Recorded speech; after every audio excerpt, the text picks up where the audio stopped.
Welcome back to channel. So இன்னைக்கு வந்து நம்ம சேனலில் நீங்கள் இப்போ ஸ்க்ரீனில் பார்க்குற மாதிரியான ஸ்லீவ் கட்டிங்கில் கை சுருக்கமே இல்லாமல் கட்டிங் எப்படி நீட்டாக பண்ணுறது அப்படின்றத இன்னைக்கான வீடியோவில் வந்து பொறுமையாக டீட்டெயிலாக சொல்லி தர போகிறேன். ஸோ நீங்கள் கவனிக்கிறவங்களும் பார்த்தீங்கன்னா பொறுமையாக கவனிங்க. எப்போதுமே டெய்லரிங் வந்து நீங்கள் யூடியூப் சேனலில் பார்க்குறீங்க அப்படின்னா ஒரே ஒரு விஷயத்தை மட்டும் ஃபாலோ பண்ணிக்கோங்க.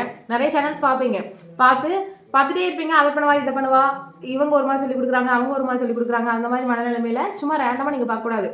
ஒரு மெத்தட் பார்க்குறீங்க, அவங்க சொல்லி கொடுக்குறது நல்லா புரியுது அப்படின்னா நீங்கள் அதை ஒர்க் அவுட் பண்ணி பார்க்கணும். அப்படி ஒர்க் அவுட் பண்ணி பார்த்தா மட்டும்தான் அதில் கரெக்டாக இருக்குதா இல்லை அதுலேயே வந்து மிஸ்டேக் இருக்கான்றது உங்களுக்கே வந்து தெரியும். சரியா? ஸோ அதனால் நான் சொல்லிக் கொடுக்குற மெத்தட் பார்த்தீங்கன்னா ரொம்பவே அவசியமான ஒரு கிளாஸு. இதை நீங்கள் அப்படியே வந்து ஃபாலோ பண்ணுங்கள்.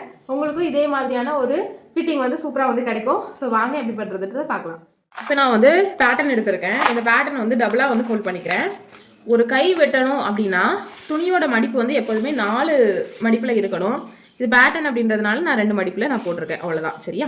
இப்போது கீழே வந்து ஸ்ட்ரைட்டாக வந்து ஒரு லைன் போட்டுக்கிறேன். எதுக்காகனா இது வந்து ஈவனாக இல்லை அன்ஈவனாக இருக்குது அப்படின்றதுக்காக. ஸ்லீவோட கட்டிங்கை உங்களுக்கு பெர்ஃபெக்டாக நான் சொல்லித்தரேன். அதுக்கப்புறமா அதில் சுருக்கம் வருது அப்படின்னா அதை நம்ம எப்படி கரெக்ஷன் பண்ணுறது அப்படின்றத பார்க்கலாம். ஸோ இந்த பேட்டர்ன் அன்ஈவனாக இருக்குன்றதுக்காக ஸ்ட்ரைட்டாக நான் ஒரு லைன் போட்டுட்டேன். அதுக்கப்புறமா இது லைனிங் ப்ளவுஸா வித்தவுட் லைனிங்கா அப்படின்றத நம்ம பார்க்கணும். ஸோ நான் வந்து இப்போ லைனிங் ப்ளவுஸ் தான் பண்ண போகிறேன்னா கீழே நான் 1/2 இன்ச்சு மட்டும் நான் விட்டுக்க போகிறேன். இல்லை நான் வித்தவுட் லைனிங் பண்ணுறேன்னா 1.5 இன்ச்சு விடணும். ஏன்னா கீழே வந்து நம்ம ஃபோல்ட் பண்ணி ஸ்டிச் பண்ணுறதுக்காக. இப்போது நான் இதை மடிச்சிருக்கேன் இல்லையா, இந்த மடிப்பு பாருங்க நம்ம பக்கத்தில் தான் இருக்கணும். இதுக்கு என்ன அர்த்தம் அப்படின்னா இந்த ஃபோல்டிங் பகுதியும் ப்ளவுஸில் இந்த பகுதி இருக்கு இல்லையா, இந்த சென்டர் தெரியுதா உங்களுக்கு, இந்த 2 பகுதியும் ஒன்று தான். ஸோ அதுக்காக தான், ஏன்னா நம்ம ஸ்லீவ் வந்து இப்படி தான் வச்சு மார்க் பண்ண போகிறோம், அந்த ஒரு விஷயத்துக்காக. ஓகே, இப்போது கையோட நீளம் மார்க் பண்ணலாம். மார்க் பண்ணுறதுக்காக இந்த லைனில் வச்சுட்டு இங்கே ஒரு மார்க்கிங் பண்ணிக்கிறேன். கையோட நீளமும் இந்த பேட்டர்னோட அளவும் ஒரே ஈக்குவல் லைனாக இருக்கணும். சரியா? குறிச்சாச்சு. இப்படியே கை வச்சுக்கோங்க. முடிஞ்சால் ஒரு பெல் பின் போட்டு கூட வச்சுக்கோங்க. அப்புறமா இந்த லைன் வந்து ஈக்குவலாக இருக்கணும். இந்த லைன் ஈக்குவலாக இருக்கணும். இங்கேருந்து இங்கே ஒரு மார்க்கிங் கொடுத்துருங்க. இந்த கை சுற்றளவு இங்கே மார்க் பண்ணிட்டோம். சரியா? ப்ளவுஸ் எப்போதுமே மார்க் பண்ணும்போது முடிஞ்ச அளவுக்கு அயன் பண்ணி எடுங்க. ஏன்னா நிறைய ப்ளவுஸில் பார்த்தீங்கன்னா சுருங்கி இருக்கும், நிறைய டைம் யூஸ் பண்ணிட்டாங்க அப்படின்னா. ஸோ அதை வந்து அவாய்ட் பண்ணுறதுக்கு நம்ம அயன் பண்ணி எடுத்துக்கிறது பெஸ்ட்டு. இப்போது பாருங்கள், இந்த இடத்துல இந்த ஆம்போல் இந்த சைடு இருக்கு இல்லையா, இந்த சைடு மெஷர்மெண்ட் முடிகிற இடத்துல இப்படியே ஸ்ட்ரைட்டாக வந்து ஒரு லைன் போடுங்க. சரியா? போட்டுட்டு இந்த இடத்துல இவ்வளோ தான் லென்த் இருக்குது பாருங்கள், உங்களுக்கு தெரியுதா? இந்த ப்ளவுஸ் ஸ்லீவ் அப்படின்றது இதோடவே முடிஞ்சிருது. இதுக்கப்புறம் ஃபுல்லாக பாடி பார்ட். ஸோ ஸ்லீவ் இவ்வளோ தான் முடிதுன்றதுக்காக இங்கே ஒரு மார்க்கிங். சரியா? ஸோ கொடுத்தாச்சு. இப்போ எடுத்துடலாம். எடுத்துட்டு லைன்ஸ் போடலாம். லைன்ஸ் வந்து இங்கே ஒரு லைன் போடுங்க. லைட்டாக நான் டாட்டு தான் வைக்கேன். இந்த லைன் தான் அப்படின்றத கன்ஃபார்ம் பண்ணுறதுக்கு நம்ம செக் பண்ணணும். அப்புறமா இங்கே வந்து கையோட நீளம், கையோட நீளத்தில் எக்ஸாக்டாக ஒரு லைன் போட்டுடலாம். சரியா? அவ்வளோதான். இப்போ கை வந்து கரெக்டாக தான் இருக்கா அப்படின்றத நம்ம தெரிஞ்சுக்கணும் அப்படின்னா என்ன பண்ணணும்னா, ஆம்போல் அளவு,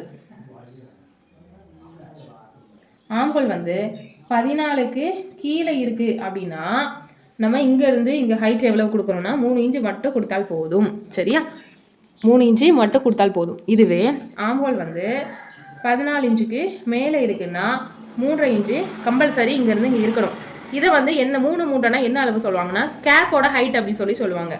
கேப் ஹைட் எதுக்காக அப்படின்னு பார்த்தீங்கன்னா, இப்போ உங்களுக்கு இதில் தெரியுதா, ப்ளவுஸில் இது வரைக்கும் ஸ்ட்ரைட்டாக தான் இருக்கும். இது வரைக்கும் இது ஸ்லீவ் வந்து ஒரு பாக்ஸ் மாதிரி இருக்கா. இதுக்கப்புறம் தான் என்ன ஆகுது, கொஞ்சமாக ரவுண்ட் எடுத்திருக்காங்க. சரியா? ஸோ இங்கேருந்து இந்த ரவுண்டு எவ்வளோ கீழே இறக்கி கொண்டு வந்திருக்காங்க அதை கண்டுபிடிக்கிறது தான் நம்மளோட கரெக்டான வேலை. சரியா? ஸோ இந்த மெஷர்மெண்ட்டை தான் நான் இப்போ வந்து என்ன சொல்லி கொடுத்துருக்குறேன், 3.5 வைக்கணுங்கிறத சொல்லி கொடுத்துருக்கேன். இப்போது இதில் நம்ம செக் பண்ணலாம். ஆம்போல் வந்து 14க்கு மேலே இருக்குதா அப்படின்னு பார்த்துட்டு அதுக்கேற்ற மாதிரி தான் நம்ம இங்கே கொடுக்குறோம். ஆம்போல் எப்படி செக் பண்ணுறது? ப்ளவுஸ் எடுத்துக்கோங்க, பேக்கோட அளவு எடுத்துக்கோங்க. ஃபஸ்ட்டு டேப்பை பாடி பார்ட் மேலே வச்சு நீங்கள் இந்த மெஷர்மெண்ட் எடுக்கணும். கொஞ்சம் கொஞ்சமாக டேப்பை நகட்டி எடுக்கணும். இதில் 9 இன்ச்சு இருக்கா, அப்படியே ஃப்ரண்ட் பக்கமாக போடுங்க. இப்போ அந்த 9 இன்ச்சை இந்த சைடு, அதாவது ஃப்ரெண்டோட சைடில் வச்சுட்டு அப்படியே கொஞ்சம் கொஞ்சமாக செக் பண்ணுங்கள். இப்போ எனக்கு எவ்வளோ இருக்குது, 17.5 இந்த ஆம்போலோட அளவு இருக்குது. இப்போ நான் இப்போ என்ன பண்ணணும்னா, எவ்வளோ இருக்குது இங்கே 14க்கு மேலே தான் அப்போ என்னோட அளவு இருக்குது. அப்போ கண்டிப்பாக வந்து 3.5 இன்ச் வந்து மேலேருந்து இதோட லென்த் வந்து நான் கொடுத்தே தான் ஆகணும். இப்போ எனக்கு வந்து 3.5 இல்லை, இது ஆல்ரெடி இருந்த அளவு 3.5 இல்லை, 3 3 ஒரு கோடு அளவு தான் இருக்குது. இப்போ எனக்கு 3.5 வேணும். ஸோ அதனால் 3.5க்கு நேராக நம்ம மார்க் பண்ணிவிட்டு ஸோ இதைத்தான் நம்ம கேப்போட ஹைட்டாக வந்து எடுத்துக்கணும். சரியா? ஸோ ஏன் வந்து இப்போ இவ்வளோ டிஸ்டன்ஸ் வருது அப்படின்னு சொன்னால், இப்போது இதை வந்து மேபி இந்த கஸ்டமருக்கு வந்து அதில் ஏதாவது மிஸ்டேக் இருந்திருக்கலாம், சுருக்கம் இருந்திருக்கலாம், அவங்களுக்கு அது தெரியாது. ஆனால் ஒரு டெய்லராக நம்ம கட்டிங் போட்டு கொடுக்கும் பொழுது இன்னும் பெர்ஃபெக்டாக பண்ணி கொடுக்குறோம் அப்படின்னா இந்த மாதிரி நம்ம செக் பண்ணிக்கிட்டோம்னா ஃபிட்டிங் வந்து பெர்ஃபெக்டாக இருக்கும். சரியா? இந்த 3.5க்கு நேராக லைன் போட்டேன். இதுதான் கரெக்டான எக்ஸாக்ட் லைன். அப்போ நீங்கள் நினைக்கலாம் இந்த மெஷர்மெண்ட் 1/2 இன்ச் வந்து குறைஞ்சி போயிருமே அப்படின்னு நினைக்கலாம். ஸோ அதனால் எந்த பிரச்சனையுமே கிடையாது. சரியா? இப்போது இந்த ஒரு வேளை இந்த மெஷர்மெண்ட் படி நீங்கள் வளைவு இங்கேருந்து அப்படியே போடுறீங்கன்னு வைங்களேன், என்ன ஆகும் தெரியுமா? இவ்வளோ இடமும் வந்து சுருக்கம் நிற்கும், எக்ஸ்ட்ராவாக நிற்கும். சரியா? இப்போ நிறைய பேருக்கு பார்த்தீங்கன்னா கையோட அளவு வந்து ரவுண்டாகவே இருக்காது. ஸோ இந்த ப்ளவுஸ் பாருங்கள் ரவுண்டாக இருக்குது. ஆனால் சில பேருக்கு இந்த லென்த் எவ்வளோ இருக்கோ அதே அளவு அல்லது அதை விட அதிகமாக தான் இந்த கை வந்து இப்படி மேலே ஏறி வரும். எனக்கு கை வந்து ரவுண்டாகவே வரல, இந்த பகுதி மேலேயும் இந்த பகுதி நீளமாகவும் இருக்குது அப்படின்னு வந்து சொல்லுவாங்க இல்லையா? அதுக்கும் காரணம் இதுதான். நீங்கள் கேப்போட ஹைட் கரெக்டாக கொடுக்கலன்னா இந்த மாதிரி பிரச்சனைகள் வரும். சரியா? இப்போ நமக்கு பாயிண்ட் எது? இதுதான் பாயிண்ட்டு.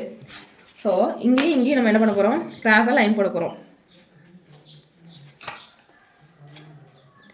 இதுவும் லைட்டாக மார்க் பண்ணிக்கலாம். ஓகே,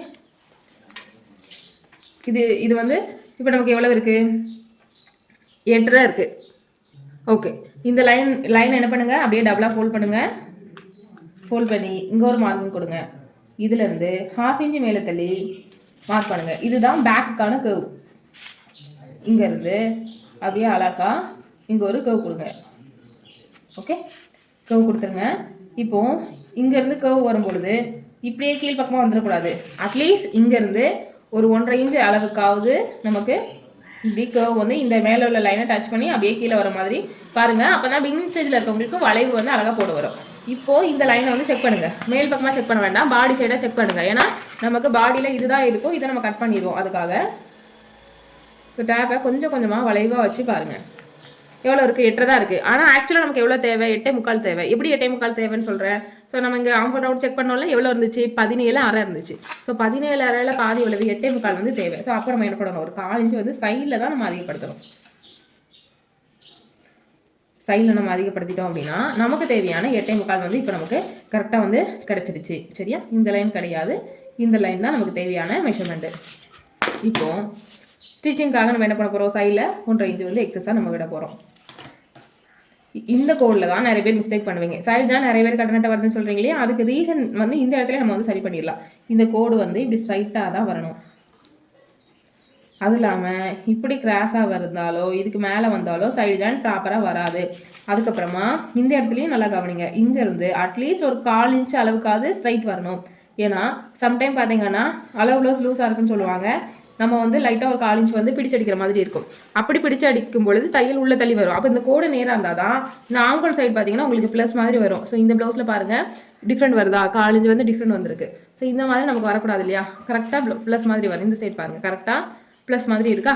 ஸோ இந்த ப்ளஸ் மாதிரி வர்றதுக்கு இங்கேருந்து ஒரு 1/4 இன்ச்சிலேருந்து ஸ்டார்ட் பண்ணி அதுக்கப்புறம் ஸ்டிச்சிங்க்கு எவ்வளோ விடுறோமோ அது வரைக்கும் நேர்கோடு இருக்கிற மாதிரி பார்த்துட்டிங்கன்னா கரெக்டாக வரும். சரியா? இப்போ நம்ம என்ன பண்ணணும்?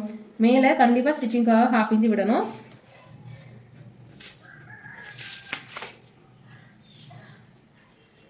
ஓகே, அவ்வளோதான், விட்டாச்சு. இப்போ நமக்கு பேக்கோட அளவை அப்படியே நீட்டாக கட் பண்ணி எடுத்துடலாம். பேக்கை கட் பண்ணி எடுத்துகிட்டு தான் ஃப்ரண்ட்டோட மெஷர்மெண்ட் வந்து நம்ம மார்க் பண்ணணும். இதே மெத்தடில் நீங்கள் அப்ளை பண்ணுங்கள், கண்டிப்பாக உங்களுக்கு நல்ல ரிசல்ட் கிடைக்கும். கன்ஃபியூஸே ஆக வேண்டாம், பொறுமையாக நீங்கள் தெளிவாக கற்றுக்கலாம். கை கட்டிங்கில் இதுக்கு மேலே சுருக்கமே வராது கண்டிப்பாக. சரியா? சரி, இப்போ நம்ம என்ன பண்ணிட்டோம்? இது வந்து பேக்குக்கான மெஷர்மெண்ட்டு. இது வந்து பேக். ஸோ இங்கேருந்து இங்கே என்னது? கேப்போட ஹைட்.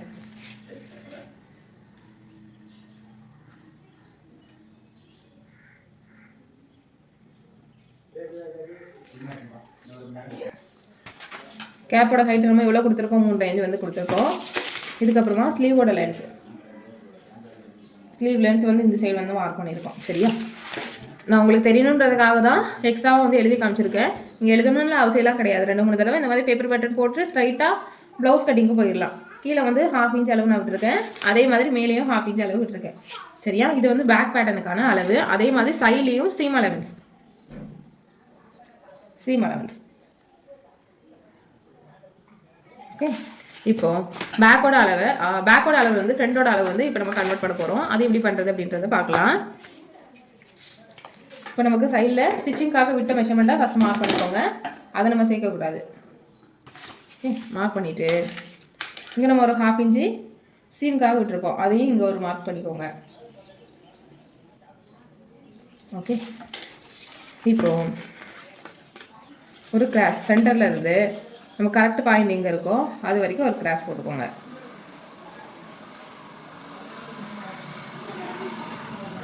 சரியா, போட்டுட்டு இப்போது பேக்குக்கு வந்து நம்ம இதில் சென்டர் குறிச்சோம்ல, அதே மாதிரி இதுக்கும் இதில் சென்டர் குறிச்சிக்கலாம். சென்டர் குறிச்சிட்டு இங்கேருந்து 1/2 இன்ச் வந்து நான் மேலே தள்ளி மார்க் பண்ணுறேன். சரியா, இது வந்து பேக்குக்கு நம்ம என்ன பண்ணோம், இப்படி நம்ம கட் பண்ணி எடுத்துட்டோம். ஆனால் ஃப்ரண்ட்டுக்கு மறுபடியும் என்ன பண்ணுங்கள், இதுக்கும் சென்டர் எடுங்க. இதுக்கும் சென்டர், அப்புறமா இதுக்கும் சென்டர். சரியா, எடுத்துகிட்டு இங்கேருந்து 1/2 இன்ச் மேலே மார்க் பண்ணுங்கள். அதுக்கப்புறமா இந்த கர்வ் வந்து இங்கே போயிட்டு இங்கே 1/2 இன்ச்சில் வேண்டாம், இது பேக்குக்கான மார்க்கிங் வந்து எப்படி மார்க் பண்ணுறதுன்னு காமிச்சேன். அப்படியே இங்கே சென்டர் பாயிண்ட்டை டச் பண்ணி இங்கேருந்து 1/2 இன்ச்சு கீழே வச்சு அப்படியே அழகாக போயிடலாம். அவ்வளோதான். இப்போ நம்ம என்ன பண்ணணும், உள்வளைவுக்கு நம்ம மார்க் பண்ணியாச்சு. இதில் இருந்தாலும் சீம் அலவன்ஸ் 1/2 இன்ச் விடணும். அப்போது சீம் அலவன்ஸ் இந்த கர்வ் நம்ம இப்போ போட்டோம் இல்லையா, ஸோ அந்த அளவுலேருந்து 1/2 இன்ச் விட்டு மீதியே கட் பண்ணி எடுத்துருங்க.